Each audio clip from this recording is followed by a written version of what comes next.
जय श्री गणेश। नमस्कार, मैं आचार्य संजय द्विवेदी।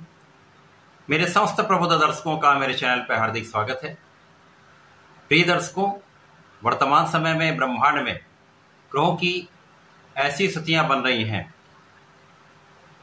जिससे सौरमंडल में एक हलचल की स्थिति बनी हुई, क्योंकि यहाँ पर 3 प्रमुख ग्रह हैं जो अत्यंत शीघ्र अपना समस्त प्रभाव दे देते हैं।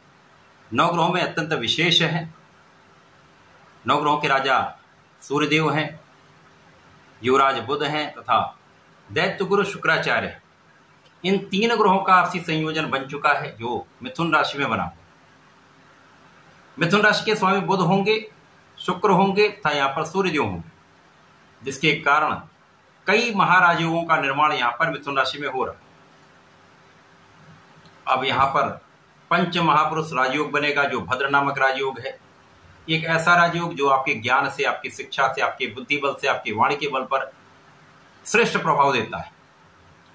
इसी के साथ साथ बुधादित्य योग बनेगा जो आपके शासन सत्ता के गुण को प्रबल करने वाला है, शासनिक प्रशासनिक सेवाओं में विशेष लाभ देने वाला है, राजनीति में विशेष उन्नति कराने वाला होता है तथा महालक्ष्मी योग आपके कार्य क्षेत्र से, आपके प्रोफेशन से, आपके व्यापार से विशेष रूप से महाधन का अर्जन कराने वाला। परंतु यहां पर यह भी स्पष्ट करना अत्यंत आवश्यक है कि कोई भी राज योग बन जाए, बड़े से बड़ा राजयोग बन जाए, यदि वो अच्छे भाव में है, अच्छे स्थान पर है तो महालाभ होता है। इसके विपरीत यदि ये त्रिक भाव में है, नकारात्मकता में है तथा दूषित है तो उतना अच्छा लाभ प्राप्त नहीं होता। आज मैं वृश्चिक राशि के लिए त्रिग्रही संयोग का किस प्रकार का लाभ प्राप्त करने वाले हैं, वृश्चिक राशि के जातकों के लिए किस भाव में प्रबलता आएगी, कहां पर आप कितना लाभ ले सकते हैं अथवा कहां पर समस्या आ सकती है, उससे आप कैसे बच सकते हैं, उसका कैसे निराकरण कर पाएंगे, संपूर्ण विश्लेषण मैं पूर्ण तर्क के साथ करने जा रहा हूं। प्रिय दर्शकों, ये राशिफल आपके चंद्र राशि पर आधारित है। जिन जातकों का वृश्चिक लग्न है वो भी राशिफल देख सकते हैं। वृश्चिक राशि के लिए यदि हम अवलोकन करें तो ये जो त्रिग्रही संयोग बन रहा है वो आपके अष्टम भाव में बन रहा है। 8वां भाव जो आकस्मिकता का भाव है, क्षय का भाव है, एक त्रिक भाव है, मृत्यु का भाव है। अब यहां पर ये त्रिग्रही संयोग बनेगा तो निश्चित रूप से जिस जिस कारक भाव के स्वामी ये 3 ग्रह हैं उनकी निर्बलता प्राप्त होगी। जिस भावों के स्वामी हैं, जिन भावों के स्वामी हैं उन भावों की निर्बलता होगी। परंतु यहां पर कुछ विशेष रूप से एक बड़ा योग बन रहा है जो विपरीत राजयोग है, जो निश्चित रूप से विपरीत परिस्थितियों में भी आपको कुछ लाभ अवश्य प्रदान करेंगे। अब सूर्यदेव वृश्चिक राशि के लिए अत्यंत कारक भी हैं, मित्रवत भी होते हैं तथा यहाँ पर आपके लिए कर्म भाव के स्वामी होकर अष्टम भाव। यद्यपि सूर्यदेव को किसी प्रकार का कोई त्रुटि दोष नहीं होता, परंतु जो इनके राजयोग बनने उनका भी बड़ा लाभ नहीं मिलेगा। बुध यहाँ पर आपके अष्टम के ही स्वामी है तथा आपके लाभ के स्वामी है। यहां पर अत्यंत महत्वपूर्ण शुक्राचार्य जो आपके सप्तम के स्वामी तथा आपके लिए द्वादश के स्वामी। तो यहां पर इन 3 ग्रहों का जो संयोजन अष्टम भाव में हो रहा है तो इन कारक भाव में निर्बलता आएगी। विशेष रूप से यहां पर आपको सावधान रहना है अपने जीवन साथी के भाव से, क्योंकि जीवन साथी का भाव अष्टम भाव में है जहां पर आपसी सामंजस्य में कमी हो जाती है। जीवन साथी का स्वास्थ्य निर्बल हो सकता है, तनाव बढ़ सकता है, क्लेश की स्थिति बनती है, मतभेद बढ़ जाते हैं। इसी प्रकार से जो लोग साझेदारी में व्यापार कर रहे हैं, कुछ कार्य कर रहे हैं, वहां पर आपको अत्यंत सावधान रहना चाहिए। यहाँ पर अंधविश्वास आपके लिए समस्या का कारण बन सकता है। आंख खोलकर अपने साझेदारी में आपको पूर्ण एक्टिव रहना होगा, धोखे की संभावना होती है। इस समय में लाभ की जो आप प्लानिंग कर रहे थे, जितना आप लाभ ले सकते हैं, जो आपकी योग्यता है, जो आपकी क्षमता है, जो आपके सामर्थ्य में आता है, उसके अनुसार से उतना लाभ नहीं मिलेगा। अब यहां पर विपरीत राजयोग है तो कहीं ना कहीं से अचानक लाभ आपको अवश्य प्राप्त होगा, जहां पर आपको आशा नहीं होती है कि ये कार्य मेरा बन जाएगा अथवा इस कार्य से हमको सफलता मिल जाए, वहां पर आपका कार्य सफल हो जाए, अचानक लाभ प्राप्त हो जाएगा, अचानक धन की प्राप्ति का योग बनेगा। विशेष रूप से इस समय में आपके लिए अचानक एक बड़ा धन लाभ मिल सकता है।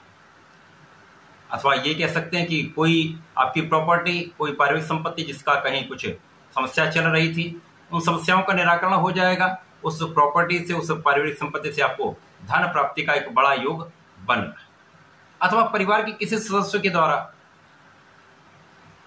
परिवार से आपको धन प्राप्ति का यहां पर लाभ अवश्य मिले।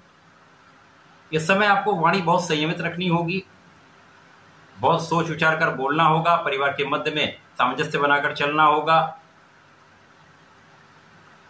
इसी प्रकार से यहां आपको अपने खाने पीने पर पूर्ण नियंत्रण रखना। पेट से संबंधित रोगों की संभावना हो सकती है, जल से संबंधित रोग हो सकते हैं, सिर दर्द की समस्या हो सकती है।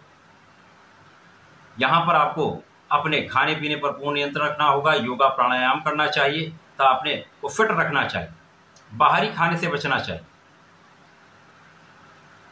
यहां पर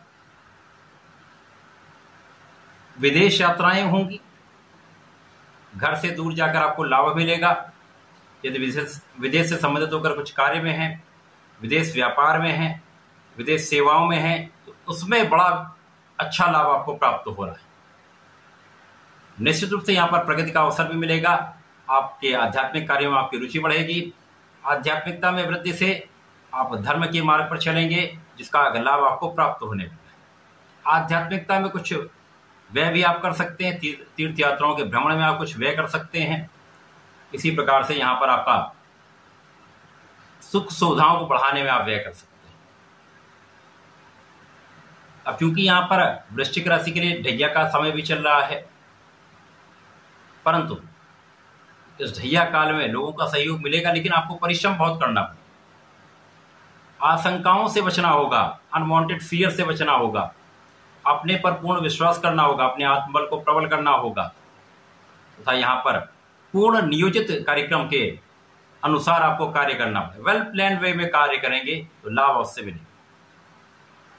ये जो आप कार्य कर रहे हैं अभी उसका उतना लाभ नहीं मिल पा रहा है, परंतु जैसे ये समय परिवर्तित होगा, सूर्य का परिवर्तन होगा, बुध का परिवर्तन होगा, शुक्राचार्य का परिवर्तन आपके भाग्य भाव में होगा, जीवन में बड़े परिवर्तन हो जाएंगे। उसका एक विशेष वीडियो मैं देने वाला हूं। वो परिवर्तन आपके इस कार्य में जो आपने अभी तक पूरी मेहनत की है, आपने जो परिश्रम किया, आपने जो प्लानिंग की है, उस प्लानिंग को साकार करने वाला होगा, उस परिश्रम को 100% लाभान्वित करने वाला बनाने वाला होगा। तो आगे का समय आपके लिए अत्यंत अनुरूप है, परंतु अभी से उसके लिए प्रयास आपको करना। वृश्चिक राशि के जातकों के लिए अभी का समय संघर्ष समय है, कुछ कार्य अवरुद्ध हो सकते हैं, परंतु कुछ अचानक लाभ भी मिलेगा। अपने कार्य को धैर्य से करें, पूर्ण परिश्रम करें, संपूर्ण प्रयास करते रहें, तो आगे आपके जीवन में बहुत समय अच्छा आने वाला है, जो आपके लिए लाभान्वित करने वाला है। इस पूरे समय में आपको नियमित रूप से भगवान शंकर मोचन की शरण में रहना चाहिए। ओम हम हनुमताय नमः का जप नित्य कम से कम 11-21 बार कर लेंगे। आपके अकारण व्यय कम हो जाएंगे, जो आशंकाएं वो समाप्त हो जाएंगी, डर समाप्त हो जाएगा, जीवन में प्रगति होने लगेगी, आपका कॉन्फिडेंस बहुत अच्छा हो जाएगा। तो ऐसा करके समय का लाभ लें, उपयोग करें। धन्यवाद, नमस्कार।